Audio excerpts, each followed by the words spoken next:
अस्सलाम वालेकुम।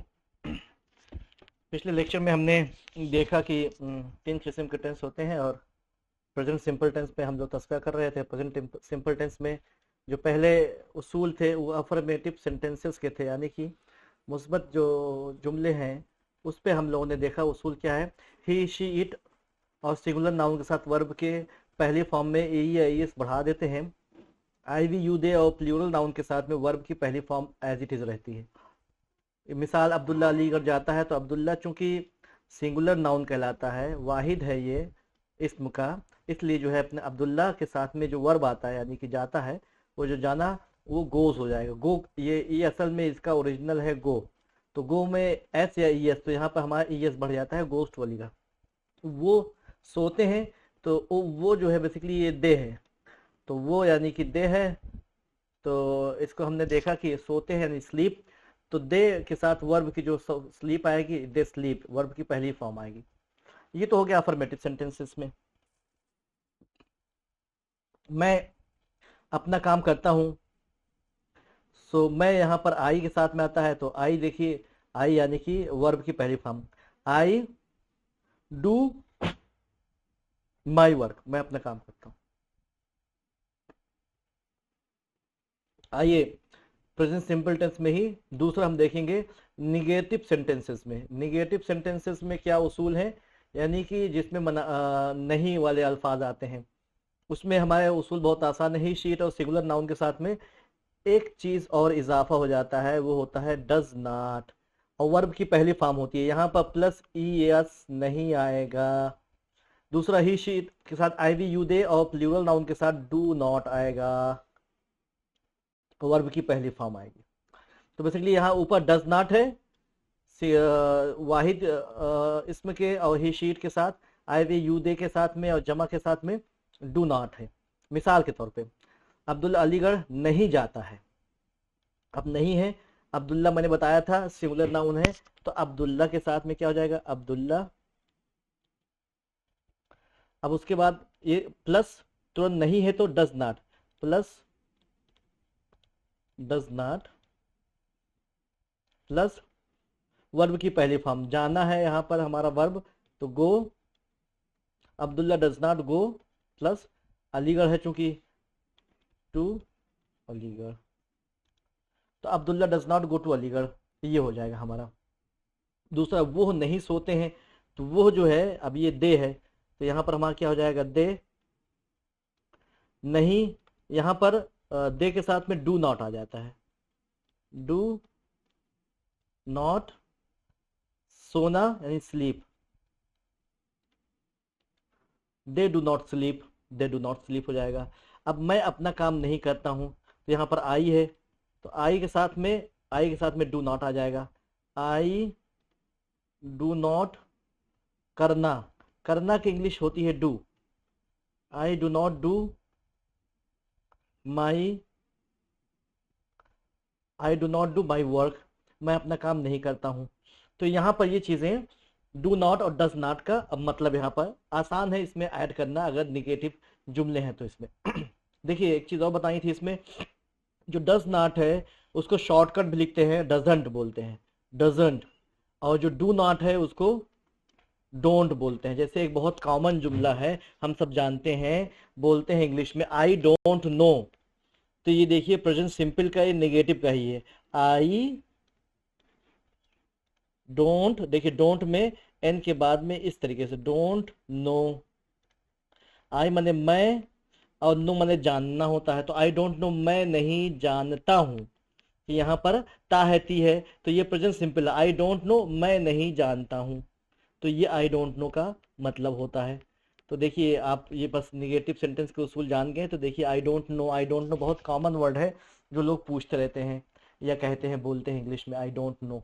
तो इस तरीके से डू नॉट को और डज नॉट को शॉर्टकट में भी हम लिखते हैं यहाँ पर। तो ये हो गया हमारा निगेटिव सेंटेंसेस का। फिर उसके बाद तीसरा हमारा है जो सवालिया निशान, यानी कि इंट्रोगेटिव जुमले जो होते हैं, सवालिया जुमले होते हैं, उसमें कैसे करेंगे हमें। मिसाल के तौर पे एक जुमला है, क्या वो स्कूल जाता है, अब इसमें जो है एक सवालिया निशान है, अब इसको कैसे करेंगे। दूसरा है, क्या आप क्रिकेट खेलते हैं, ये भी एक सवालिया निशान है इसमें। इसको कैसे करेंगे? तो देखिए दोनों में सवाली निशान में एक खास बात यह है कि दोनों में जो सवाल है वो बिल्कुल शुरू में पूछा गया है, क्या वो स्कूल जाता है, क्या आप क्रिकेट खेलते हैं। ये बहुत अहम है कि सवाली निशान कहाँ पर है। तो चूंकि शुरू में है तो बहुत आसान है, तो हम लगाएंगे डज यहाँ पर। उसके बाद यहाँ नॉट नहीं लगाएंगे, डज। उसके बाद ही she it and singular noun के साथ वर्ब की पहली फॉर्म, यानी ई और ई एस की मामला खत्म। डज ही शी इट के साथ। तो अब यहाँ क्या वो स्कूल जाता है, तो क्या का मतलब डज पहले लगने आने से क्या हो गया उसका, तो वो है ही है। तो आप यहाँ पर हो सकता है डज प्लस ही, क्या वो प्लस, अब वर्ब है इसमें, वर्ब यानी जाना यानी go, school. Does he go to school, sorry to यहाँ टू स्कूल लिखना है, does he go to school. तो यहाँ पर क्या वो स्कूल जाता है, इस तरीके से हो गया। अब दूसरा है, यहाँ पर आई वी यू दे के साथ में डू पहले लगा देते हैं, वर्ब की पहली फॉर्म रहती है इसमें। क्या आप क्रिकेट खेलते हैं, तो यहाँ पर आप यानी कि यू, तो इसके इंग्लिश में वो चीज़ आएगी। देखिए does he go to school, यहाँ गो टू स्कूल लिख देते हैं, डज ही गो स्कूल या does he go to school. उसके बाद क्या आप क्रिकेट खेलते हैं, डू यू प्ले क्रिकेट, तो यू प्ले क्रिकेट के साथ में पहले डू लगा दिया जाए आपने, तो डू यू प्ले क्रिकेट। तो ये आसान सा है, आप डज या डू को पहले लगा दीजिए। लेकिन लेकिन अगर बीच में सवाल बन गया वो स्कूल कहाँ जाता है, अब देखिए ये सवाल, ये निशान जो बना है वो कहाँ की वजह से है इसमें, या तो कोई तुम क्रिकेट क्यों खेलते हो। अब ये जो सवाल है इसमें शुरुआत में नहीं है, बीच में है। तो सबसे पहले जो ये अल्फाज हैं इसका इंग्लिश लिखेंगे, इसे कहाँ है, तो कहाँ की इंग्लिश होती है वेयर, प्लस फिर यही चीज उसूल यही है, वही है वेयर के बाद डज लगाएंगे हम, डज प्लस चूंकि वो है तो ही लगाएंगे, ही प्लस वर्ब की पहली फॉर्म लगाएंगे गो, प्लस वो स्कूल कहाँ जाता है, तो where does he go to school, तो स्कूल में टू स्कूल लगा दिया। तो ये हो जाएगा where does he go to school, यानी टू का मतलब होता है को, स्कूल को, वो स्कूल को कहाँ जाता है, यानी स्कूल जो जाता है, तो टू स्कूल उसकी तरफ इशारा किया जा रहा है, स्कूल की तरफ, वो स्कूल की तरफ जाता है या वो स्कूल तब कहाँ जाता है, इसलिए टू स्कूल लग गया यहाँ पर। दूसरा है तुम क्रिकेट क्यों खेलते हो, तो यहाँ पर तुम है तो यानी कि यू है, तो डू है, और क्यों का होता है वाई, तो वाई लग गया। अब चूंकि यू के साथ में डू लगेगा, do plus you plus Y to you, खेलना होता है प्ले, प्ले और उसके बाद क्रिकेट।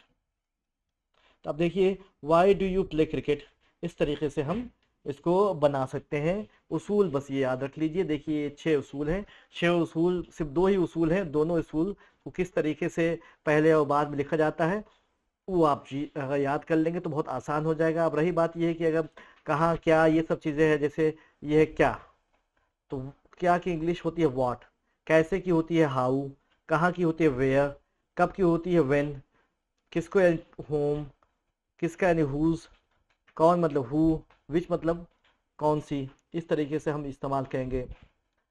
जैसे